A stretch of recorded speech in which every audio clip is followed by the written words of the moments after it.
한 주간도 평안하셨습니까? 늘 평안의 마음을 두시고 그 평안 구하며 그렇게 사시기를 바랍니다. 오늘도 우리가 하나님의 말씀을 함께 대면할 때에 하나님께서 우리 회중 가운데 함께 하셔서 우리를 기쁘게 하시고 평안하게 하시고 믿음 더해 주시기를 바랍니다. 제가 이렇게 보니까요, 우리들 중 대부분은 신앙생활 해온 세월들이 그렇게 짧은 분들은 별로 없는 것 같아요. 비교적 한참, 적어도 10년을 훨씬 넘게 이렇게 예수를 믿으신 분들인데, 물론 모두가 다 교회 다니기 시작한 때하고 여러분이 정말로 예수를 그리스도로 영접한 그 시점이 일치하지는 않으시겠지만, 그래도 한번 여러분의 지난 신앙생활의 세월들을 한번 되돌아보시겠습니까? 여러분, 그때 여러분이 예수님을 처음으로 만나고 영접하셨을 때하고 지금하고 이렇게 비교해보면 어떠세요? 그때 여러분의 가슴 속에 있었던 예수님을 향한 감격, 기쁨, 열정과 충성, 그리고 무엇보다도 그 예수님을 향한 또 자신의 신앙을 대하는 여러분의 진지한 모습 아직도 그대로 잘 남아 있습니까? 우리의 중심은 여전히 주님 앞에서 잘 지켜지고 있나요? 원래는 예수 믿는 세월이 길어지면 길어질수록 예수님을 향한 이런 마음들은 더 깊어지고 풍성해져야 합니다. 우리의 신앙적인 모습 또한 그만큼 더 진지해져야 되지요. 그것이 정상적인 것입니다. 왜냐하면 예수 믿는 세월이 쌓여간다라는 것은 그만큼 우리의 신앙이 성숙해지고 깊어져 가야 한다는 것과 같은 뜻이기 때문입니다. 하지만 실제로는 그렇지 못한 경우가 굉장히 많죠. 시간이 흐르면서 더 깊어지고 더 견고해져 가야 할 믿음이 뒷걸음질을 치게 되고, 또 심한 경우에는 그저 모양만 남은 유명무실한 상태가 될 수도 있습니다. 오늘부터 함께 살펴보려고 하는 이 히브리서는요, 신앙적으로 볼 때 그런 상황에 놓여 있었던 성도들을 돕기 위해서 쓰여진 책입니다. 히브리서의 내용을 통해서 보면 이 편지를 받았던 교회의 1세대들은요, 전부 다 혈통적으로 보면 유대인들은 아니었지만 그래도 이 유대교를 열심히 믿다가 예수를 이렇게 새로 영접하고 교회에 들어온 그런 사람들이었습니다. 이들은 예수님을 정말로 제대로 믿었던 사람들이에요. 그들은 정말로 예수님 한 분만 있으면 충분한 사람들이었어요. 그 증거가 뭐냐면 이 사람들은 뒤에 우리가 보겠지만 예수를 믿는 믿음 때문에 예수님을 섬기기 위해서 자기가 가진 모든 것들을 빼앗기고 자기가 살던 곳에서 쫓겨나도 그것 아무렇지도 않게 생각하는 사람들이었어요. 심지어 그걸 자신들의 영광으로 여길 줄 아는 그런 사람들이었죠. 하지만 세대가 다음 세대로 이렇게 넘어가면서 이 교회는 굉장히 큰 영적인 위기를 맞이하게 됩니다.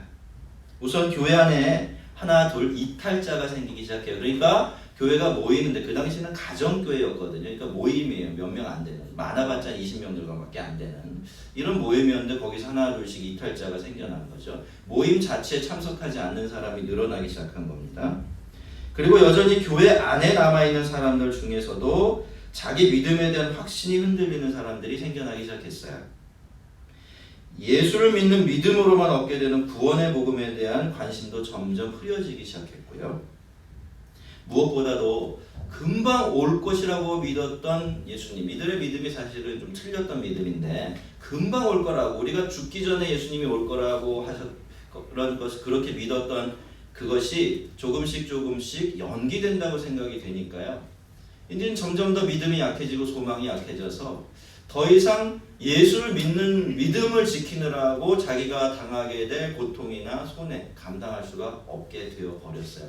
엎친 데 덮친다고 그 당시에 이제 막 교회에 대한 핍박이 시작이 되고 있었는데요. 이것은 그들로 하여금 다시 떠나왔던 유대교로 되돌아가게 만드는 굉장히 큰 유혹이 되었습니다. 그들은 이렇게 생각한 거예요. 아니, 유대교에서도 하나님을 믿고 우리가 이게 예수를 믿으면서도 하나님을 믿는데 어차피 하나님을 믿을 거라 왜 우리가 굳이 고생하면서 여기서 예수를 믿어야 돼? 라고 생각하는 사람들이 있었던 겁니다. 그러니까 여러분 요약을 하면 어떤 사람은 그냥 아무 이유 없이 교회를 떠나기도 했어요. 또 어떤 사람은 신앙 자체의 필요성에 대해서 회의를 품기도 했고 왜 예수만 믿어야 하느냐라는 의심에 빠지기도 했습니다. 여러분 중에 혹시 이런 마음이 요만큼이라도 있는지 한번 점검해 보는 것도 좋을 것 같아요. 그리고 어떤 사람들의 경우에는 그저 손해보고 힘든 거 싫어서 그렇게 예수 믿는 믿음을 저버리는 사람들도 생겨나기 시작한 겁니다. 자, 이렇게 보면요, 이 히브리서라는 성경을 받아 읽었던 청중들, 교회는 신앙적으로 보면은 당할 수 있는 모든 종류의 시험을 거의 다 당하고 있었던 것 같아요. 그리고 안타깝게도 그 시험에 흔들리고 넘어지는 사람들도 적지 않았고요. 근데 제가 이렇게 이 히브리서를 연구하다 보니까 이유는 달라도 오늘 한국 교회도 이와 비슷한 신앙적인 위기를 그것도 훨씬 더 급격하게 그렇게 맞이하고 있다라는 생각이 좀 들었습니다. 여러분, 예전에 우리는요, 그래도 열심히 하나님을 섬겼고 뜨겁게 예수님을 사랑했습니다. 예수를 믿는 데 따르는 불평과 손해 두려워하지 않았어요. 핑계대지 않았지요. 매를 맞으면서도 교회 나갔고요. 아이를 셋씩이나 업히고 끌리고 앞세우면서까지 교회 모든 예배에 참석하면서도 그것 가지고 불평하는 사람이 없었습니다. 예배를 드리다가 잠이 오면요, 그 자리에서 벌떡 일어나서 뒤로 나가서 자기 팔을 꼬집으면서까지라도 그 짧은 시간 들려오는 하나님 말씀 들어보려고 애쓰는 그런 모습들이 있었습니다. 왜 그랬을까요? 그때에 우리들에게는 투박하고 거칠게는 했어도요, 예수는 꼭 믿어야 한다는, 예수만 믿으면 충분하다는 그런 확신이 있었기 때문이었을 겁니다. 하지만 지금의 우리들의 모습을 잘 살펴보면 그런 모습 정말 많이 잃어버렸어요. 한 세대가 다 채 지나가기도 전인데 그 예전에 우리가 그랬던 우리의 모습이 아직도 우리의 눈에 선한데 그때 우리 안에 있었던 영적인 치열함과 진지함은 정말 많이 사라져버리고 말았습니다. 우리들의 신앙생활하는 모습이 그때보다는 많이 세련돼졌죠. 그리고 우리가 정말 많이 똑똑해졌습니다. 아는 것도 많아졌어요. 하지만 그랬을지는 몰라도요, 예수님께 드리는 일편단신 헌신과 그 헌신이 가져다주는 꽉 찬 기쁨과 행복, 보람 같은 것들은 요즘 너무나 희귀한 것이 되어버리고 말았습니다. 저는 우리 스스로에게 한번 묻고 싶습니다. 여러분, 우리가 그렇게 우리 중심이 되어서 말이죠, 예전보다 더 많이 행복해졌고 예전보다 더 많이 충만해졌습니까? 우리가 그때보다 더 기쁘게 살아가고 있나요? 성도 여러분, 일단 예수를 믿었다면 말이죠, 그 사람은 예수만 붙들어야 합니다. 그래서 예수님만이 주실 수 있는 마음의 영혼의 충만한 기쁨, 그걸 누리는 자리까지 가야 돼요. 예수님 한 분이면 족하다라고 고백하는 만족을 알고 있어야 하고요, 그 만족스러운 고백을 지켜낼 수 있어야 합니다. 성도들이 영적으로 그저 그런 상태에 머물러 있는 것은 절대로 당연한 일이 아니에요. 그것은 꼭 해결해야만 하는 아주 중요하고 큰 문제입니다.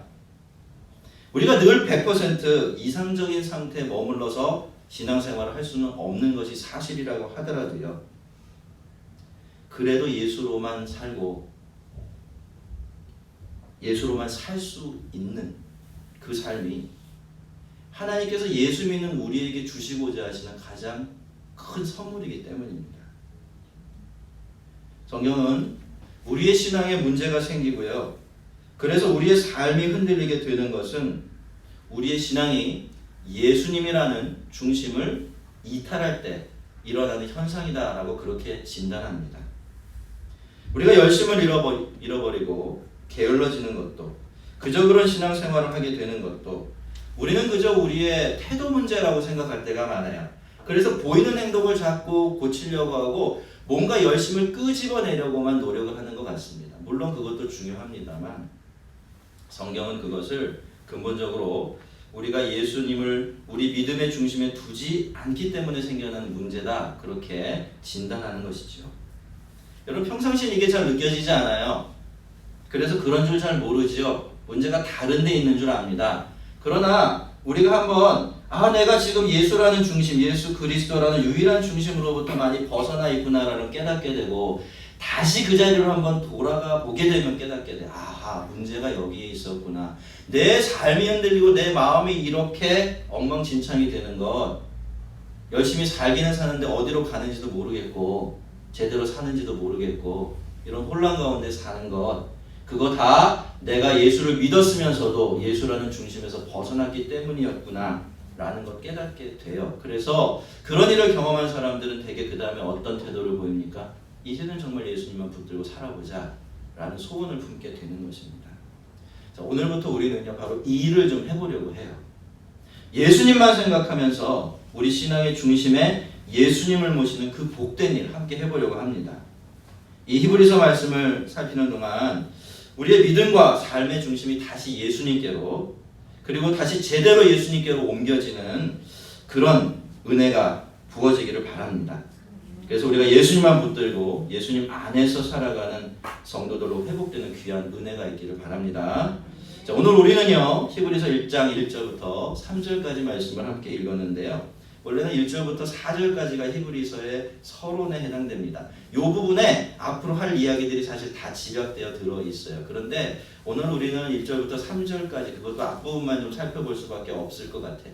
4절은 뒤로 넘깁니다. 왜냐하면 4절에서부터는 천사에 대한 이야기를 시작을 하는데 그 천사에 대한 이야기가 5절에서 계속 이어지기 때문에 그때 같이 살펴보겠습니다. 그런데 여러분, 이 히브리서는요 서신서 중에 하나예요. 서신서가 뭐죠? 원래는 편지였다라는 겁니다. 그렇죠? 자, 편지는 어떤 것입니까? 편지는 일종의 격식이 차려진 글이에요. 그렇죠? 편지 쓸 때 어떻게 쓰시죠? 인사말부터 시작해요. 그렇죠? 그리고 그 옛날에는 그 인사말 누가 누구에게 보낸다, 잘 있냐 뭐 이렇게 한 다음에 그 다음에 반드시 축복의 말을 쭉 적게 돼 있었어요. 그 다음에 자기가 하고 싶은 말 이렇게 넘어가게 돼 있는데 오늘 여러분이 히브리서 말씀을 보면 그걸 다 무시하고 있죠. 바로 곧바로 뭐부터 시작해요? 예수님에 대한 이야기부터 시작해요. 그리고 계속해서 주구장창 예수님에 대한 이야기로 13장을 다 채우고 있어요. 물론 그 중간에는 그 예수님처럼 믿음 생활했던 다른 사람의 이야기도 더러더러 끼어 있지만 이 히브리서 전체가 통째로 다 누구의 얘기예요? 예수님에 대한 얘기예요. 자, 여러분, 히브리서가요 신약 성경 중에서도 가장 고상하고 탁월한 문체로 쓰여졌다고 알려진 책이에요. 이 히브리서 자체를 보면 히브리서를 아는 사람은 감탄을 한다고 합니다. 너무나 헬라어죠. 헬라어를 아는 사람은 감탄을 한다고 해요. 너무나 아름답고 유려하게 써져 있기 때문에. 그런데 그렇게 고상하고 품격 있는 히브리서의 기자가 왜 그러면 이렇게 다 예의라는 걸 깡그리 무시하고 예수라는 이야기부터 시작을 했을까요? 이유는 하나밖에 없습니다. 이 히브리서를 받는 청중들이 어디에만 집중하게 하기 위해서? 그렇죠. 예수님께만 집중하기 위해서, 예수님만 바라보게 하기 위해서 히브리서 기자는 그 이야기부터 아예 들어가고 있는 거예요. 다른 생각하지 말라는 거예요. 앞으로 내가 이 히브리서 전체를 끝낼 때까지 너는 누구 생각만 해라? 예수님 생각만 해라. 그거를 그런 식으로 표현했던 겁니다. 그리고 이게 바로 오늘 이 히브리서라는 말씀을 우리에게 쥐어주신 하나님의 마음이기도 해요. 그러니까 우리가 어떻게 해야 되겠습니까? 우리도 그렇게 해야 되겠죠? 여러분, 앞으로 우리가 히브리서를 통해 만나게 될 이 말씀들은요 우리에 관한 이야기가 거의 없어요. 자, 그렇다라는 것은 우리가 그만큼 관심 갖기가 어려운 일이 될 수도 있다는 뜻입니다. 그렇죠? 그럼에도 불구하고 우리가 그렇기 때문에 더 주의하고 시작해야 될 일이 있는데 그게 뭐냐면 우리가 이 히브리서 말씀을 대하는 내내 우리는 늘 누구 생각만 해야 된다? 그렇게 하시기 바랍니다. 그래야 히브리서가 우리에게 주고자 하는 그 귀한 은혜와 진리들을 우리가 다 받아 누릴 수가 있게 돼요. 하나님께서 우리에게 정말 큰 은혜 주셔서 우리가 매주일 히브리서 말씀을 만날 때마다 우리의 생각과 마음이 예수님께로만 향하게 해주시기를 주의 이름으로 축원합니다. 옛적의 선지자들을 통하여 여러 부분과 여러 모양으로 우리 조상들에게 말씀하신 하나님이 이 모든 날 마지막에는 아들을 통하여 우리에게 말씀하셨으니, 자 1절과 2절 앞부분을 제가 읽어드렸는데요. 여러분이 한번 찾아보시겠습니까? 이 부분에서 히브리서 기자가 제일 강조하고 있는 것이 뭐죠? 못 찾으시겠습니까? 두 번 나오는 거 딱 보면 아는데 그것은 우리가 믿는 하나님이 어떤 하나님이라는 거예요? 말씀하시는 하나님이다라는 거예요. 한번 따라해 보세요. 우리가 믿는 하나님은 말씀하시는 하나님이다. 예, 그거라고 하는 건 성경의 하나님이 말씀하시는 하나님이라는 거, 그거 강조하고 시작을 해요. 그러니까 히브리서 기자는 그렇게 이야기하는 거예요. 우리가 믿는 하나님이 어떤 하나님이냐면 숨겨놓고 감춰놓고 알려주지 않고 말씀하지 않으시는 분이 아니라 당신이 원하시는 것이 있고 당신이 뜻하는 것이 있고 당신의 계획이 있을 때 그것을 다 자신의 백성들에게 알려주시고 그대로 따라 움직이시는 분이 누구다? 우리가 믿는 하나님이다. 그렇게 이야기를 하고 시작하고 있는 거예요. 성도 여러분, 기독교는요 말씀의 종교입니다. 기독교 신앙은 하나님의 말씀에서 나왔고요, 성도들은 하나님의 말씀을 믿습니다.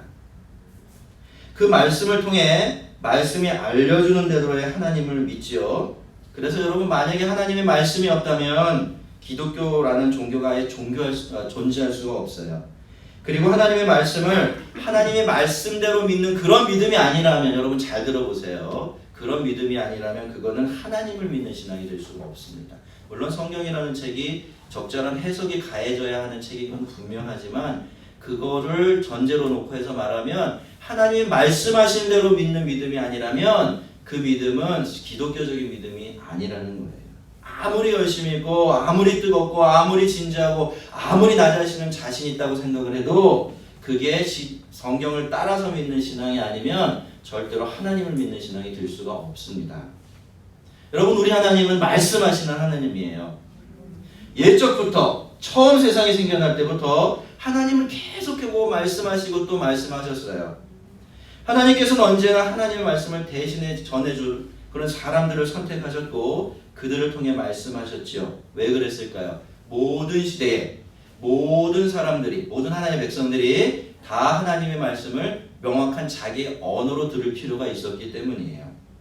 그런데 하나님은 한 사람에게 하나님의 모든 말씀 전체를 다 맡기신 적은 없었습니다. 하나님은 여러 선지자들을 통해서 여러 부분과 여러 모양으로 말씀을 하셨는데요. 우선 그것은 하나님의 말씀이 한 사람의 말이나 인생에 담겨지기에는 너무나 크고 영광스러웠기 때문이에요. 여러분, 다이아몬드 아시죠? 우리가 다 좋아하는 그 반짝반짝거리는 값비싼 돌이요. 그 불에 태우면 먼지도 안 나는데, 여러분 그 다이아몬드의 진짜 아름다움은 어디에 있는 걸까요? 다이아몬드의 진짜 아름다움은 값비싼 가격에 있는 게 아니에요. 그렇죠? 그 광채에 있어요. 바짝바짝 빛나는 광채에 있어요. 저희 어머니가 자그마한 한 다이아몬드 반지를 하나 가지고 계셨었어요. 요즘도 가지고 계신지는 잘 모르겠지만, 제가 어렸을 때 기차를 타고 같이 가는데 엄마가 갑자기 그러시는 거예요. 야, 이 그 다이아몬드가 왜 그렇게 귀한 줄 아냐? 이러면서 이제 알려줄게 하면서 이제 기차가 어디로 들어가죠? 예, 터널로 쓱 들어가는데요. 그 미세한 빛에도 이 다이아몬드가 바짝바짝 빛나더라고요. 빠져나오면서 어머니가 그러죠. 이게 다이아몬드가 귀한 이유야 라고 그렇게 말씀을 해주시더라고요. 뭐 우리 어머니 이론이니까 여러분 안 믿으셔도 상관이 없습니다만, 여러분 그런 겁니다. 이 다이아몬드라는 것의 가치와 아름다움은 그 다이아몬드가 내뿜는 광채에 있는 것이죠. 근데 여러분, 이 다이아몬드의 광채가 다이아몬드가 가지고 있는 어떤 특정한 한 면이 만들어내는 광채가 아니에요. 그죠? 그 다이아몬드의 아름다움은 그 잘 깎이고 다듬어진 각각의 면들이 발산하는 모든 빛이 하나로 어우러져서 만들어내는 그 광채에 있는 것입니다. 하나님 말씀도 그렇습니다, 여러분. 인간은 기껏해야 하나님의 말씀의 한 단면이 반사하는 광채를, 그것도 아주 부분적으로만 전할 수 있을 뿐이에요.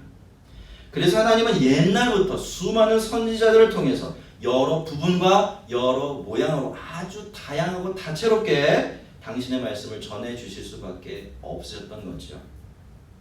제가 말씀을 선포하고 가르치는 일을 하다 보니까 깨닫게 된 것이 있어요.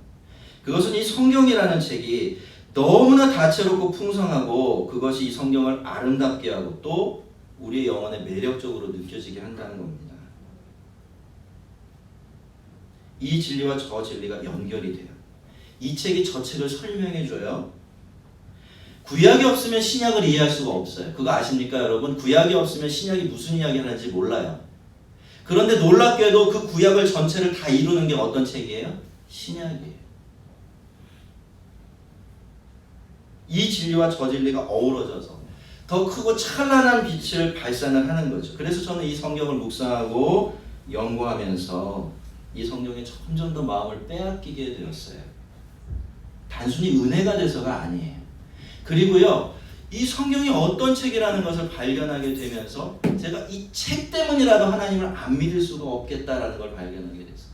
인간이 만들어낸 책이라고 하기에는 수천 년 동안 두고두고 기록한 책인데, 그죠? 이 책이 그렇게 서로가 어우러지고 서로가 서로를 돕고 서로가 서로를 빛나게 하면서 하나로 만들어져 있다는 사실 때문에 이건 하나님의 말씀일 수밖에 없고, 그렇다면 하나님은 계시는 거구나 라고 믿을 수밖에 없게 된 거예요.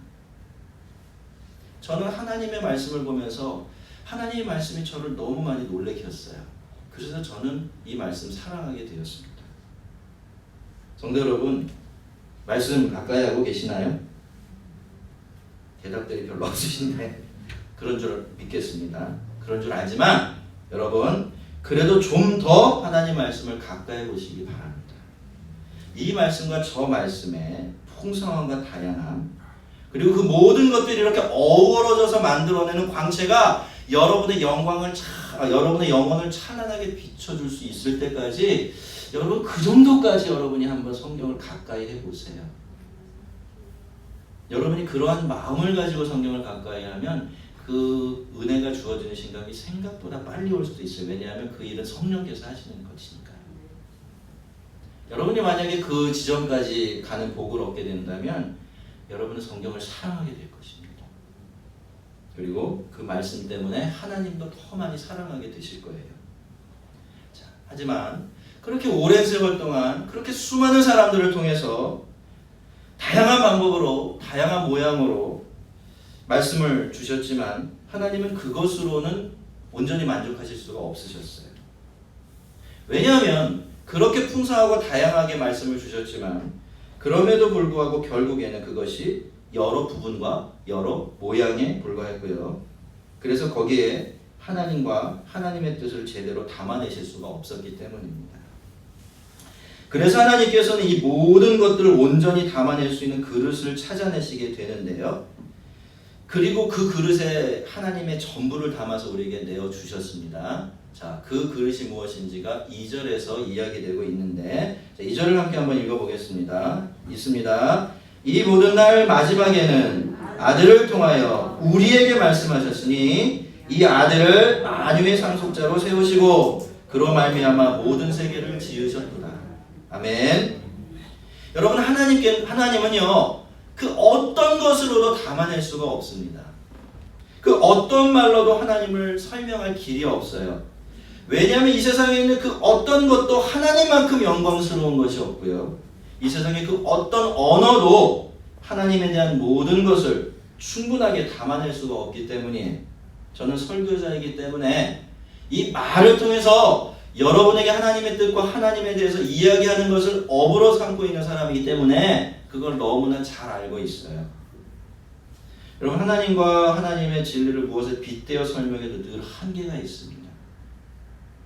하나님은 그 어떤 미사여구와 굉장한 언어를 동원을 해서 설명을 하려고 해도요, 제대로 설명해낼 길이 없을 만큼 아름답고 엄청난 분이세요. 그래서 제가 해보니까요, 하나님을 설명하려는 노력이 오히려 하나님의 영광을 가리게 되고 하나님을 오해하게 만들 때가 참 많았습니다. 왜 그럴까요? 하나님은 무한한 분이시죠. 그런데 여러분, 인간의 언어, 여러분도 말을 사용하셔서 아시겠지만 이 인간의 언어란 어떤 역할을 주로 하죠? 무언가를 규정하고, 그죠? 제한하는 역할을 해요. 그래서 학자들이 뭐라고 이야기를 했냐면요, 인간의 언어는 하나님이 이렇다라고 말하는 수밖에 없는데 그게 부적절하다 그랬어요. 그래서 하나님을 말할 때는 하나님이 이런 분이시다라고 말하는 것보다는 이렇지 않은 분이라고 말하는 게 훨씬 더 하나님을 제대로 표현하는 방식이다라고 얘기를 한 적이 있어요. 여러분 인간의 언어는 묻고 제한합니다. 근데 하나님 무한해요. 그러니까 이 언어를 가지고 하나님을 설명하고 하나님을 전한다는 것이 애초에 너무너무 힘든 일이죠. 그래서 제가 이 미약하고 또 작은 언어, 인간의 언어를 가지고 하나님을 전하는 일을 하다 보니까 속이 상해 죽겠을 때가 많아요. 하나님께 정말 죄송할 때도 참 많습니다. 그래도 참 다행인 것은요, 그러한 인간의 언어를 통해서 지금까지 하나님은 하나님의 백성들을 만드시고 키워오셨죠. 그 말씀을 통해서 하나님의 일들을 이뤄가고 계세요. 그게 참 은혜이고 놀라운 일이 아닌가 합니다. 여러분, 하나님을 제대로 보여줄 수 있는 것 이 세상에 없습니다. 하나님이 아니면 안 되지요. 그렇다면 여러분, 우리 그렇게 생각할 수 있어요. 그럼 뭐가 문제예요, 하나님? 목사님, 그냥 하나님이 짠하고 어느 날 우리 앞에 나타나셔서 우리의 음성으로, 하나님의 음성으로 우리에게 하나님의 말씀 덜 들려주시면 되지 않습니까? 이렇게 이야기할 수가 있어요. 물론 그게 아주 근본적인 해결책을 될 수 있을 겁니다만 실제로 문제는 우리들에게 있어요. 왜냐하면 우리가 영이 아니에요. 그죠? 우린 육입니다. 본질적으로 육신으로 지어진 사람들이라 영이신 하나님을 볼 수가 없어요. 여러분, 우리 중에 하나님이 지금 계실까요? 제가 자주 묻지만 성령님이 우리 중에 함께 계십니까? 어떻게 알아요? 안 보이는데? 이게 우리예요, 여러분. 그냥 믿음으로 아는 거지. 그저 보면서 아는 게 아니에요. 뿐만 아니라 여러분, 우리가 어떤 존재죠? 죄인들이에요. 죄인들의 특징이 뭡니까? 거룩하신 하나님을 직접 대면해서 보면 불에 타 없어져 버려요. 그러니 여러분, 하나님이 그걸 아무리 원한다고 해도 하나님이 우리 앞에 나타나실 수가 없죠. 이게 하나님의 딜레마입니다. 근데 하나님은 그럼에도 불구하고 하나님을 우리에게 보여주시겠다는 그 소원을 포기하지 않으셨어요. 그래서 그 그릇을 하나 선택을 하셨는데 그게 누굽니까? 바로 예수님이셨던 거예요. 마지막으로 당신의 아들이신 성자 하나님 예수 그리스도를 이 세상에 보내시고 그분을 통해 말씀하셨던 것입니다. 여러분, 왜 하나님이 우리에게 그렇게 당신을 보여주기를 원하실까요? 왜 우리는 하나님을 무슨 통로를 통해서든 보는 사람이 되어야만 하는 걸까요? 그러지 않으면 우리가 하나님을 못 믿어요. 그게 이스라엘의 역사가 증명해 보이는 겁니다. 우리가 예수님을 못 믿는 우리는 다시 살 수가 없죠. 우리가 다시 살지 못하면 하나님 나라가 다시 세워질 수가 없어요. 그러니 하나님은 그 소중한 소원을 포기할 수가 없어서 마지막 방법을 사용하신 겁니다. 가장 완전하고 가장 분명한 방법. 그것이 바로 누구다? 하나님의 아들이신 하나님 예수 그리스도이신 겁니다. 그 예수님을 이 세상에 보내시고 그래서 그분을 통해 말씀하신 것입니다. 근데 여기 나오는 이 말씀하셨다라는 말은요, 우리가 흔히 그렇게 사용하고 있는 것처럼 그저 말로 의사 표현을 했다든지 말로 어떤 설명을 해주셨다든지 하는 그런 의미만 있는 게 아니에요. 자, 이 말에는 성경에서 이 말이 사용될 때는 훨씬 더 큰 의미가 있는데요. 이 말 속에는요, 감춰져 있던 것을 드러내어서 보여준다라는 의미가 있어요. 말이 아니죠. 꼭 말일 필요도 없는 겁니다. 그 감춰져 있던 것이 하나님의 뜻이 될 수도 있지만 놀랍게도 하나님 자신이 될 수도 있는 거예요. 우리는 성경에서 하나님께서 말씀하셨다라고 하는 말을 만날 때마다 그 생각을 좀 해야 돼요. 이건 하나님이 그냥 어떤 언지를 주셨다라는 뜻이 아니라 이 말을 통해서 하나님 자신을 표현하고 계시다라는 것도 생각할 줄 알아야 됩니다. 자, 우리가 지난주일까지 요한복음을 살펴봤죠. 근데 여러분, 놀랍게도 이 요한복음에 하나님께서 말씀하셨다, 아들을 통해 말씀하셨다라는 말에 제일 정확한 의미가 들어있어요. 우선 우리가 요한복음 14장으로 건너가 보면요, 예수님은 자기에게 하나님을 좀 보여달라라는 빌립을 향해서 이렇게 말씀하셨어요. 나를 본 자는 아버지를 보았거늘 어찌하여 아버지를 보이라 하느냐? 내가 아버지 안에 거하고 아버지는 내 안에 계신 것을 네가 믿지 못하느냐? 그러니까 믿으면 본다는 얘기예요. 그죠? 내가 너희에게 이르는 말은 스스로 하는 것이 아니라 아버지께서 내 안에 계셔서 그의 일을 하는 것이다 라고 말합니다. 그리고 요한복음 1장 1절은요, 그것을 또 이런 식으로 요약해서 설명하고 있어요. 태초에 말씀이 계시니라. 그런데 이 말씀이 하나님과 함께 계셨고, 이 말이 정말 놀라운 말인데, 이 말씀은 곧 하나님이라 이렇게 말씀하고 있어요. 헷갈리시죠? 이 말씀이 하나님이라니 무슨 뜻이야? 말씀이고 하나님 아닌가? 그런데 오늘 히브리서 말씀과 이걸 합쳐보면 답이 다 나오죠. 왜 성경이 예수님을 하나님의 말씀이라고 말했는지 아시겠죠? 두 가지 의미 때문에. 예수님이 하나님의 말씀과 하나님의 뜻을 가장 정확하고 분명하고 풍성하게 사람들에게 알려주신 분이기 때문에 첫째. 두 번째는 요약한다면 예수님이 하나님 말씀 자체예요. 왜? 하나님을 온통 그대로 담아서 보여주신 분이 하나님이시기 때문이다. 예수님이시기 때문이죠. 그래서 예수님은요 하나님의 말씀입니다. 뿐만 아니라 말씀 중에 말씀이고 최고의 말씀이에요. 마지막 말씀이고 종결하시는 말씀이에요. 다시 말씀드리지만 예수님처럼 하나님 말씀을 정확하고 명확하고 풍성하게 전해주신 분이 없고 예수님처럼 하나님이 어떤 분이신지를 그 모든 존재와 삶으로 우리에게 보여주신 분이 없기 때문입니다. 성도 여러분, 옛부터 선지자들을 통해서 여러 부분과 여러 모양으로 옛사람들에게 자신을 알려주셨던 하나님은 마지막으로 누구에게? 우리에게. 그렇죠? 히브리서를 읽는 사람들뿐만이 아닙니다. 예수님 이후에 사는 모든 우리들에게 아들을 통해서 아들 안에서 우리에게 말씀하셨고 지금도 말씀하고 계십니다. 아들을 통해 하나님의 말씀을 하셨고 아들 안에서 하나님이 자신을 온전히 드러내 보여주십니다. 만약 아들 안에 아버지가 계시지 않는다면 그래서 우리가 예수님을 믿음으로 보는 것이 아버지를 보는 것이 아니라면 여러분 우리가 예수님을 믿는 일은 헛되고 헛된 일이 될 수밖에 없습니다. 그러면 우리의 믿음은 하나님을 믿는 것이 아니라 하나님이 아닌 다른 것을 믿는 우상숭배가 되어버리고 말기 때문입니다. 하지만 하나님께서 아들을 통해 마지막으로 그리고 완전하게 말씀해 주셨습니다. 그 아들 속에서 하나님을 완전하게 담아서 우리에게 주신 거죠.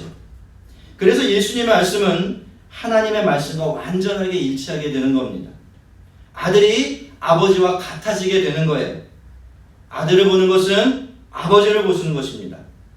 그래서 우리는 아들의 말씀을 믿음으로써 하나님의 말씀을 믿는 것이 되는 것이고 아들을 믿음으로써 하나님을 믿게 되는 거예요. 그래서 우리가 예수를 믿으면 어떻게 되죠? 구원을 얻게 되는 겁니다. 만약에 우리의 믿음이 하나님을 믿는 믿음이 아니라면 그 믿음 우리를 구원할 수가 없는데 다행스럽게도 예수님께서 하나님을 그대로 나타내시고 보여주신 분이시고 그 안에 하나님이 계셨기 때문에 우리가 그 예수님을 믿으면 그 예수님을 통해서 구원을 얻게 되는 것입니다. 사랑하는 성도 여러분, 왜 예수 믿는 것만으로 충분합니까? 왜 예수만 믿어야 하고 예수만 믿으면 되지요? 왜 예수님의 말씀 밖에는 다른 말씀이 우리에게 필요가 없고 우리는 다른 말씀 믿으면 안 되는 겁니까? 왜 우리는 그 어떤 대가를 지불하더라도 이 예수 믿는 믿음만큼은 꼭 얻어야 하고 지켜내야만 하는 걸까요? 이제 그 이유를 아시겠죠? 아시겠습니까? 제가 지금까지 헛수고한 겁니까? 아니죠. 여러분 아셔야 돼요. 왜 우리가 예수를 믿어야 되는지, 왜 예수만 믿으면 되는지, 예수 믿음은 죽어도 왜 지켜내야 되는지 그거 분명히 알고 믿으셔야 돼요. 왜 그렇습니까? 그렇게 오랜 세월을 수많은 사람들과 수많은 방식으로 당신을 알려오셨던 하나님이 마지막 날에 누구를 통해서? 당신의 아들이신 예수 그리스도를 통해서 말씀하셨기 때문이죠. 여러분 그래서 적어도 우리는 이제 믿음에 관한 희미한 것도 없고요. 불분명한 것도 없고 더 이상 무엇을 덧붙일 필요가 없어졌습니다. 무엇을 덧붙여서도 안 되게 되었어요. 그래서 우리는 예수만 믿어야 하고 예수 믿는 것만으로도 충분하며 무슨 일이 있어도 예수를 믿는 믿음은 가져야 하고 지켜내야만 하는 그런 사람이 된 것입니다. 오늘 3절 말씀 전부를 다 살펴보려고 했는데 시간상 아무래도 그럴 수 없을 것 같아서 이 정도에서 마무리를 하려고 하는데요. 성도 여러분, 히브리서는 하나님께서 우리에게 예수만 믿으라고, 예수만 붙들라고, 예수님만 바라보고 예수님만 의지하라고 주신 책이에요. 그러면 된다고, 그것으로 충분하고 그래야만 한다고 말씀하시기 위해서 주신 책입니다. 왜 그런지, 왜 그럴 수밖에 없는지는 앞으로 두고 이 히브리서 말씀을 통해서 살펴보겠지만, 이 시점에서 여러분에게 한 가지만 여쭙고 싶습니다. 동의가 되시면 아멘으로 대답을 해주셔도 좋을 것 같아요. 성도 여러분, 정말로 예수만 믿으면 될까요? 정말로 예수님만으로 충분할까요? 우리의 믿음도 우리의 삶도? 그분의 말씀만 믿고 그분만 붙들면 되는 것일까요? 정말로 예수 한 분만으로 충분합니까? 다른 것은 필요 없어요? 그렇습니다, 여러분. 우리에게는요, 이 확신이 있어야 하고요, 우리가 이 확신이 흔들리면 안 돼요. 우리 신앙의 출발점도 바로 이 확신에서부터 시작이 되어야 되고, 우리 신앙의 마지막 종착역도 바로 이 확신과 함께 맞이해야 됩니다. 성도 여러분, 하나님께서는 이 모든 날 마지막에 예수님을 통해서 우리에게 말씀하셨습니다. 그래서 우리 신앙의 중심에는 늘 예수님이 계셔야 하고 예수님의 말씀이 있어야 합니다. 그것이 정상이고 그것이 가장 복된 것입니다. 이제 우리가 히브리서 말씀을 통해서 우리 주님의 말씀을 묵상하고 배워갈 때에 성령께서 직접 우리를 가르쳐 주셔서 예수 그리스도께서 우리의 삶과 신앙의 중심으로 다시 되돌아오게 되는 그 복된 회복이 일어나게 되기를 바랍니다. 그렇게 우리의 삶과 신앙이 다시 든든하게 세워진 은혜가 저와 여러분에게 충만하기를 주의 이름으로 축원합니다. 우리 같이 한번 기도하겠습니다.